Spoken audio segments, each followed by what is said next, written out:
Instant Ralston and Regular Ralston, the hot whole wheat cereals in the red and white checkerboard packages, present Space Patrol!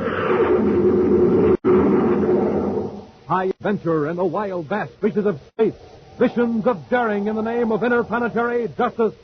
Travel into the future with Buzz Corey, Commander-in-Chief of the Space Patrol!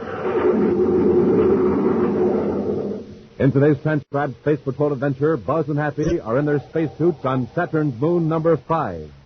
Cautiously, they make their way toward a criminal who has already made one attempt upon their lives. Smoking rockets, what was that? A space grenade. Well, if you hadn't pulled me down, we'd have got some chunks of rock right through our suits. We can't back out now. Let's go. Yes, sir. Hold it, Corey. I'll get you this time. We'll return in just a moment with today's exciting Space Patrol adventure, The Lost Condor.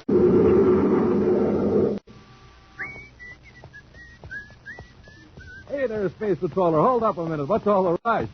Oh, hi, Captain Seatbelt. I'm in a hurry to get to the grocery. I bet you I know why. You're after more of those swell interplanetary space coins I hear jingling right there in your own pocket. Yes, sir. Are they ever neat? Fun to swap and save. Got almost a whole set and I want lots more. So long, Captain Seatbelt. Gotta blast off fast. Space Patrollers, how about you? Have you started building up your own space coin collection? You get a space coin inside of every new package of hot Ralston. And say, have you started powering up with a good hot breakfast these cold mornings? A good hot breakfast. That means a bowlful or two of good hot Ralston, instant or regular. The hot whole wheat energy cereals that give you important vitamins and minerals in every spoonful. And taste out of this world, too. Yes, there's just no other cereal that gives you so much power, yet tastes so good. So, Space Patrollers, you blast off fast for your grocer. Get yourself some good hot Ralston, instant or regular. And look for the new packages with the picture of Commander Corey or Cadet Happy on the outside and with the neat interplanetary space coin on the inside. Start building up your own space coin collection right away and start powering up with good hot Ralston today.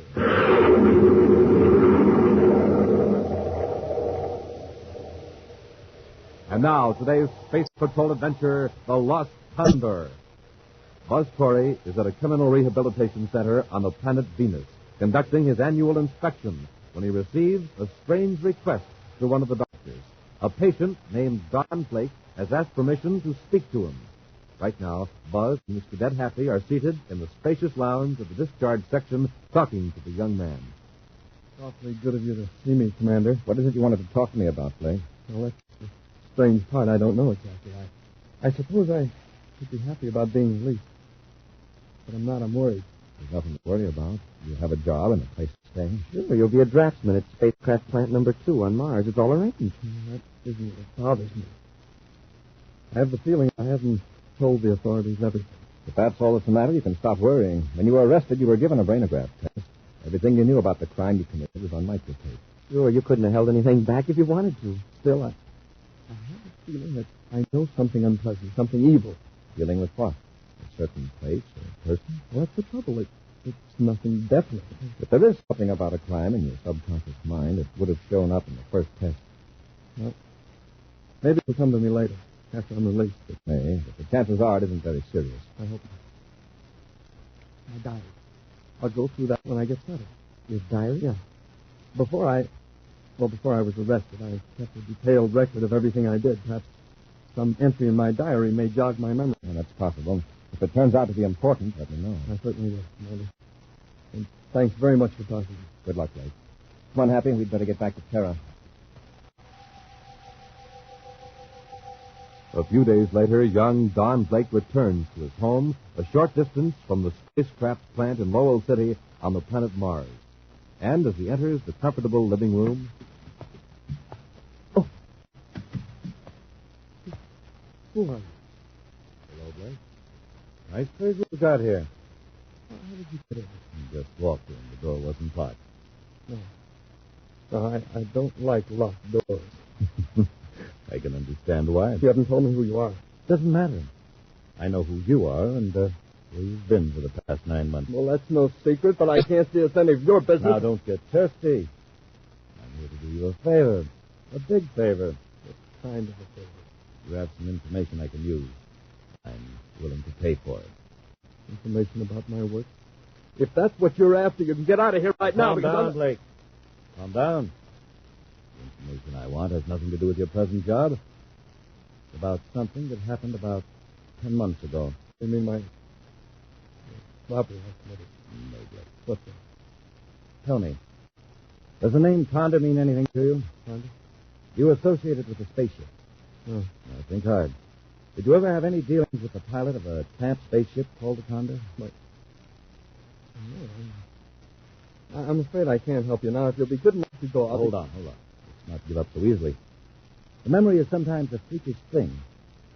Isn't that why you once kept a diary? How do you know that? I know many things about you, Blake.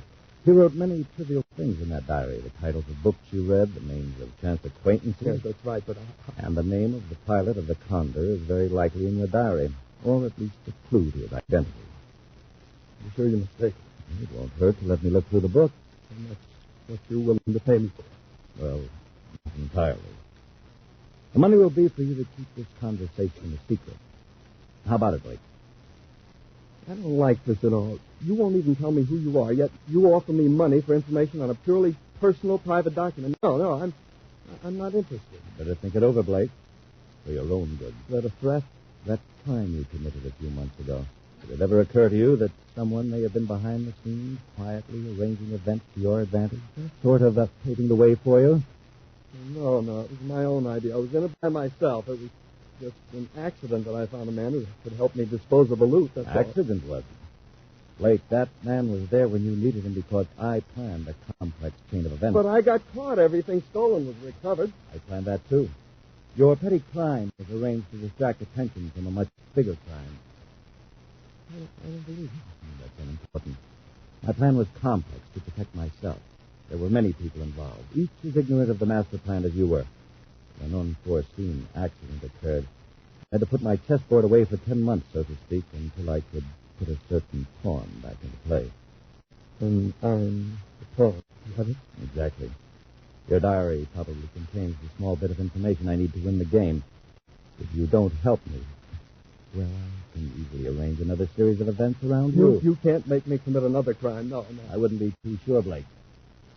In any case, I could easily arrange a crime in which you would be the victim.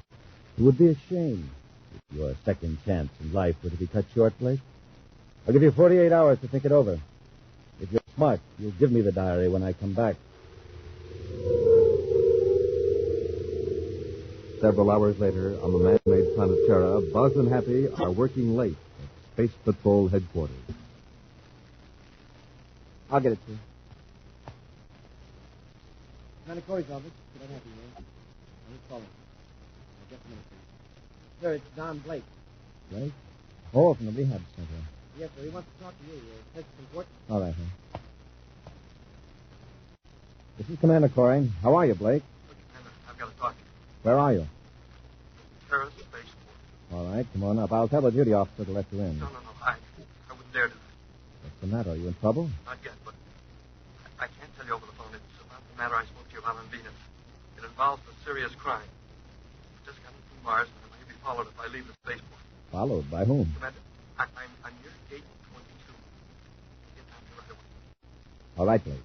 I'll be there. Hurry out. Come on, Happy. Gate 22 at the Big Terra spaceport is far down the line, away from the regular passenger gate. Unobtrusively, Buzz and Happy make their way to the appointed place. Buzz listens to Blake's story of the strange visitor and his vague but alarming threat. So I thought I'd better come here and tell you all about the whole story. You never saw this man before? No, sir, I'm positive. And he didn't tell you his name? No. Where is the diary? I've got it right here inside my jacket. Better give it to me. Yeah. Maybe I've got too much imagination, but ever since I talked to that man, I've had the feeling that he's guilty of some crime. A crime I helped to commit. Don't draw any conclusions until we get all the facts. Happy. Yes, sir?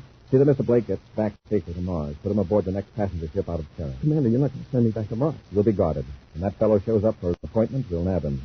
Now go along with you, then. All right, Commander. Don't move any of you. It's him.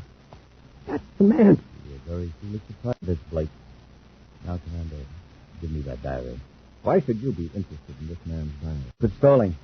Don't make any move toward your weapons. If I'm forced to use this blaster, it'll attract attention. Others might be hurt. The diary, please. All right. I'm anxious to see what use you'll make of it, Mr. Corbett. Least Corbett. That name means nothing to you. Not yet, and it never will. Move toward that parked surface car. Casually, please. Come along, Blake. And be careful not to get between the space patrolman and my gun. What are you going to do? I'll explain in due time. Keep moving, gentlemen. So this is the car. Commander, you and the cadet get in the back. Come on.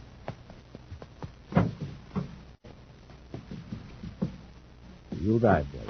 I'll keep our friends covered. Come on, Blake. Do as I tell you.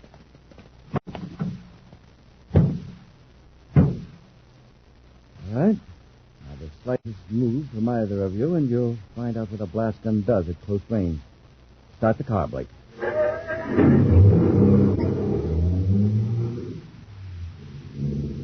Drive through the gate, slowly, just as though we were driving out to the ship.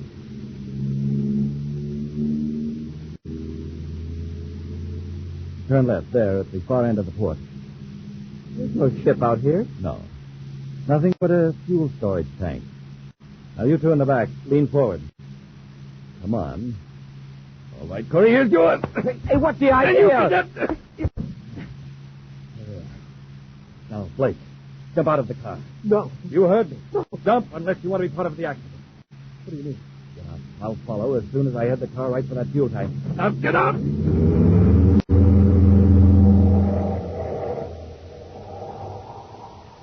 We'll return to Space Patrol in just a moment.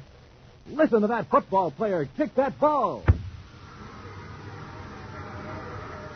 And listen to that crowd cheer. Power, that's what he's got. More power to him and more power to you. Power to think fast and act fast. And you get it from a power breakfast with the swell-tasting whole wheat power cereal, Good Hot Ralston, instant or regular. More power to you, because 1 ounce of delicious Hot Ralston gives you 20% of the vitamin B1 and 11% of the iron you need all day long. And that's not all. Hot Ralston gives you all the power of whole wheat and twice as much power from the heart of the wheat. That's why a good breakfast with Hot Ralston gives you extra protein for powerful muscles, extra vitamins for sturdy growth and steady nerves. So join the power team. Get Hot Ralston, instant or regular, at your grocer's today. No other cereal gives you so much power, yet tastes so good. So more power to you from Good Hot Ralston.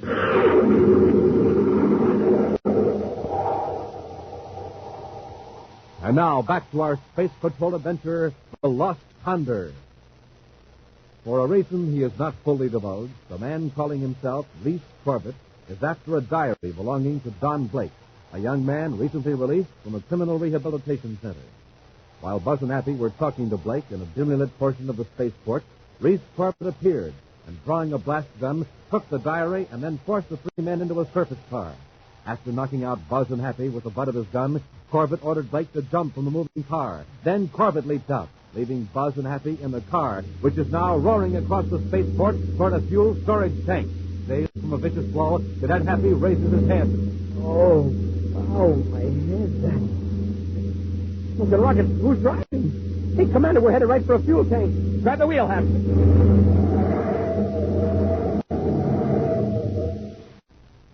Oh, we just missed it, Commander. Corbett was certainly anxious to get rid of us. And Blake must have been right about that diary being important. Now Corbett's got Blake and the diary. Head for the guard shack near Gate 5, and we'll alert Space Control. Across the spaceport, Corbett and Blake, bruised by their leap from the moving surface car, watch the car careen around the strip and finally come to a stop. Leg. I heard it when it jumped. You'll get a lot worse than a bad leg if you don't hurry. We've got to get to my spaceship and blast off before Corey alerts the control tower. Blast off where? Never mind. Just get moving. In the guard shack, Commander Corey orders Space Control to ground all private cruisers, then orders a careful check of all passenger ships. Gate 5, Corporal Niven here. Yes, Captain. Just a moment, sir. Commander Corey. Yes? For you, sir. Captain Barton in the tower. Thanks. What is it, Captain? What? Did that order get through? I see. All right, Captain. I'll be in Colonel Ryan's office at Port Headquarters until further notice. Corey out. Got away, huh? Yeah. Corbett used a false identification call to the tower. He must have been ready for this kind of a getaway. He got through the locks before the tower noticed the mistake. Couldn't we blast off after it? Yes, but if he has Blake with him, we'd be at a disadvantage. First, let's see if we can find out what Corbett is up to. How are we going to do that? He must have pulled off some crime at about the time Blake was arrested. Probably a major robbery that's still unsolved. If we check the record for that particular time, we might find out which one it was. Right. And then there's this mystery word, Condor. It's connected somehow to a pilot or a tramp spaceship. Well, spaceship registry might run that down for us. Yeah, if it could, Corbett wouldn't wait 10 months for Blake to be released. No. Condor must be a nickname known to a limited circle. I'll contact a few pilots and spread the word around. To find out who or what the Condor is before Corbett does, we can lay a trap for him. Elsewhere, avoiding the space lanes, a private cruiser speeds away from Terra toward the outer planets. With frequent glances at the viewscope, Reese Corbett sets the controls on automatic pilot, then turns to Don Blake. All right, you've had plenty of time to read over your entries in the diary. Find anything out about the Condor? No. It's no use, Corbett. I couldn't help you even if I wanted to. You're not qualified to decide that. While I was making it easy for you to get away with your poultry haul, I had another gang working on a job of real value. What was it? Never mind. At one time, your loot and mine were aboard the same ship. And the valuable stuff was transferred by another group of intermediaries. That's where the slip-up occurred. What makes you think the information is in my diary? Because, Blake, you are an observant young man, but not a very analytical one. You collect facts, but you don't source them. Your mind is like a sheet of old-fashioned flypaper. It catches everything that touches it, but digests nothing. That's why I selected you above 100 others. And I'll read your diary aloud. When you come to the right entry, I'll recognize it. Go on. Start with the entry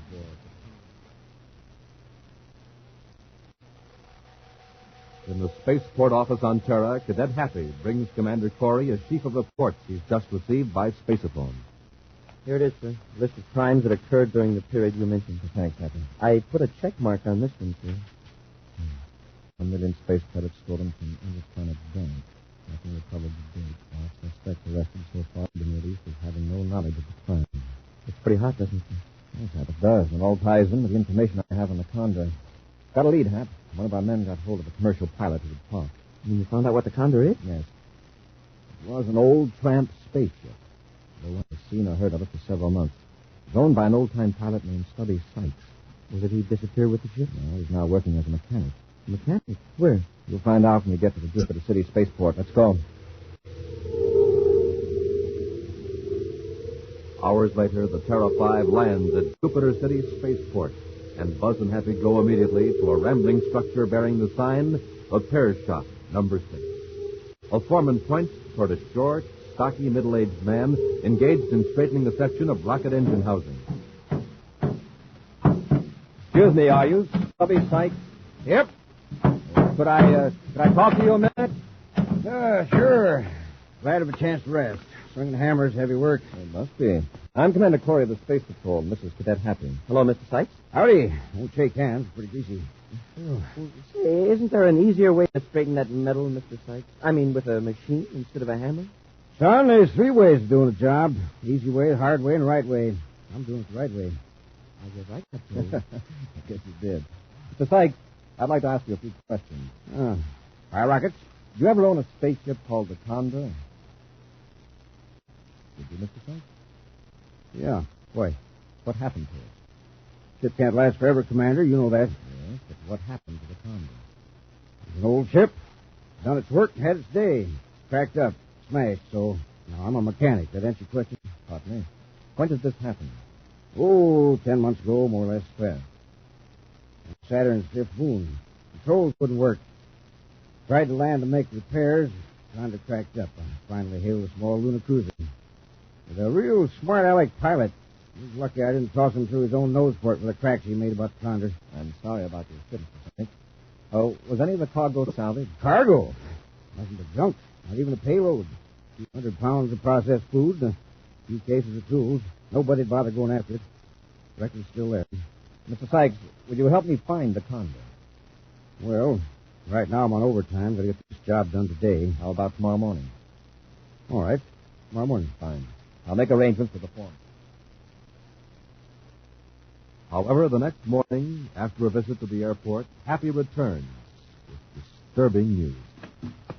Commander, Mr. Sykes is gone. Are you sure, Hap? I just checked with the foreman. He got aboard a spaceship about an hour ago with another man. Sykes' roommate saw him, and the roommate knows everybody that Sykes knows, and this fellow was a complete stranger. In the description, he sounds like Reese Corbett. We'll find out. Get to the ship, Hap. We're blasting off for Saturn number 5. A private space cruiser flies low over the craggy surface of Saturn's fifth moon. Reese Corbett is at the controls as Stubby Sykes scans the craters and deep ravines. Yeah, ought to be sighting Condor pretty quick now, Mr. Corbett. Fine. Hope I did right in not telling that Tory fellow I was going with you. You've been foolish to tell him, Sykes. The new salvage law gives the Space Patrol 100% of the proceeds from the salvage of wrecked spaceships and cargoes. Corey wouldn't have to give you a single credit, even if the Condor is your own ship. No, I didn't know about that law. I haven't been following that end of the business lately. Lucky I located you in time, Sykes. Never did know who owned part of that cargo I was hauling. Never thought it was worth going after. I was deceived by a dishonest agent working for me at the time. It's taken me 10 months to find you. There she is. There's the Condor down there in that crater just the way I left her. Get out the spacesuit, Sykes. I'll land the ship close to the wreck so we don't have far to carry the cargo.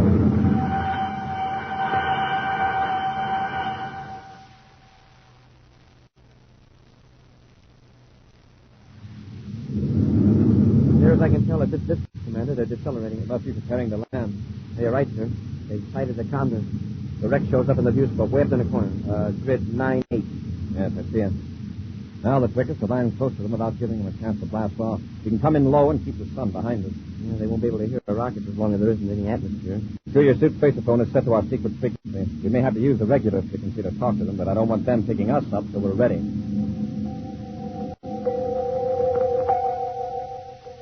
On the surface of Saturn's fifth moon, Sykes and Corbett stand amid the wreckage of the old spaceship.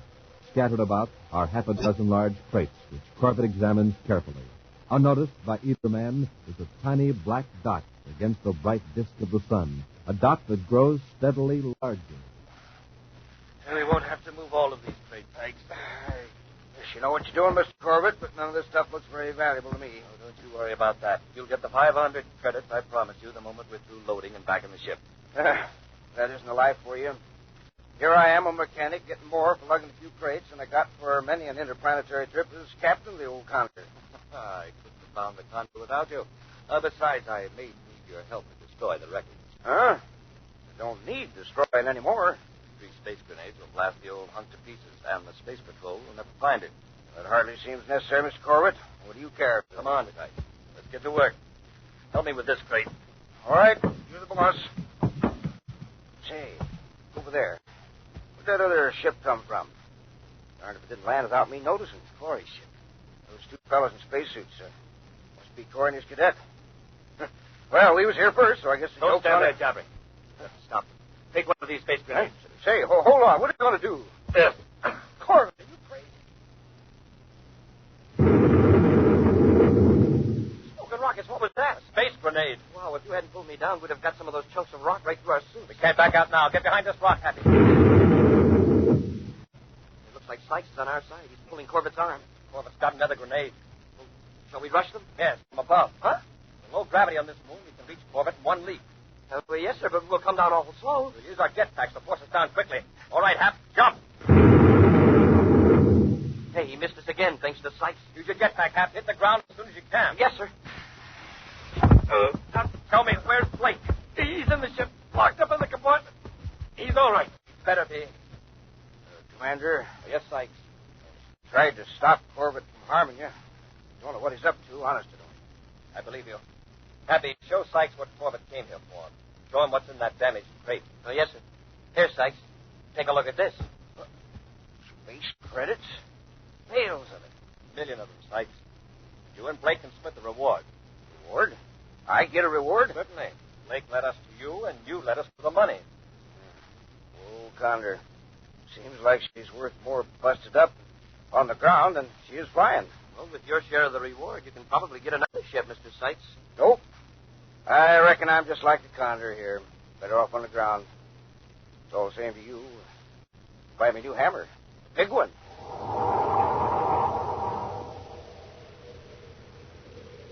An action preview of next week's exciting Space Patrol adventure in just a moment. Hi, Space Patrollers. Commander Corey here. Space Patroller Kevin Rogers here. Space Patroller Rogers and I are just finishing up the most important meal of the day. Yes, sir. Just had a power breakfast. And a power breakfast always means a big bowlful or two of good hot Ralston. Instant Ralston or regular Ralston. Those wonderful hot whole wheat energy cereals that give you twice as many body-building elements from the... Heart of the wheat. Right. Good hot Ralston does give you all the vitamins and minerals that any other cereal provides, and twice as much power from the... Heart of the wheat. Right again, Space Patroller Rogers. And it tastes just as good as it is good for you. So take it from me, Space Patrollers, and I've investigated every other cereal in the universe. No other cereal gives you so much power, yet tastes so good.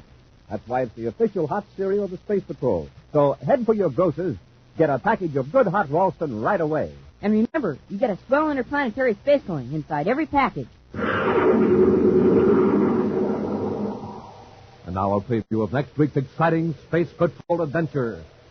Commander Corey and Cadet Happy have entered a warehouse on the planet Venus to rescue an abducted explorer. As they creep up a flight of stairs, two criminals lurk above them behind a huge barrel. Easy now, Happy. They've got Marcus in the place somehow. Commander, the top of the stairs. Get your hands up. We're Space Patrolmen. I'm up and got it. Come on, Happy. Comes the bow, Parry. Roll it down on him. Commander, look out!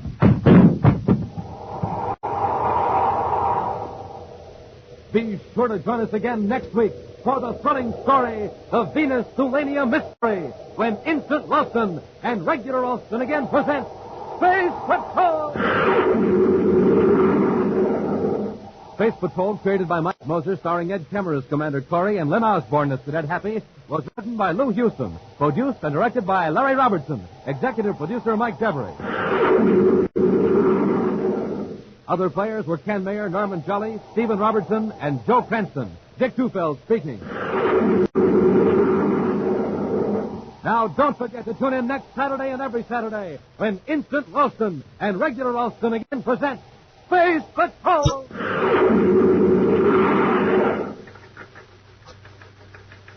This is Dick Tufeld in Los Angeles reporting on the famous jet plane assigned to the vital Air Force mission of defending America's homeland, Lockheed's F-94C Starfire. In a moment, we'll hear from Tony LaVere, the well-known record-breaking test pilot on the Starfire. Within seconds after warning, this radar-controlled interceptor can be off the ground and streaking to 45,000 feet or higher. Packing 48 rockets, it can fly and fight in sunshine or darkness at speeds of more than 600 miles per hour. Now, Tony LaVere, tape recorded this morning at a California airbase. You know, good health is important to a test pilot, and I have to stay in top condition. I get lots of rest and eat plenty of good food. That's why I like a good cereal for breakfast, like Rice Chex or Wheat Chex. They have real energy and they taste swell. Why don't you try them? No other cereal, puffs or flakes, contains so much nourishment in such concentrated bite-sized form. So take a tip from Tony LaVere, Joe Lynch, and other top test pilots. Make your cereals Rice Chex and Wheat Chex.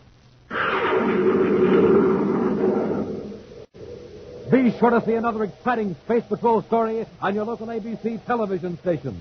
Consult your local paper for time and channel. This program is broadcast for Armed Forces overseas through the worldwide facilities of the Armed Forces Radio Service. Space Patrol came to you transcribed from Hollywood.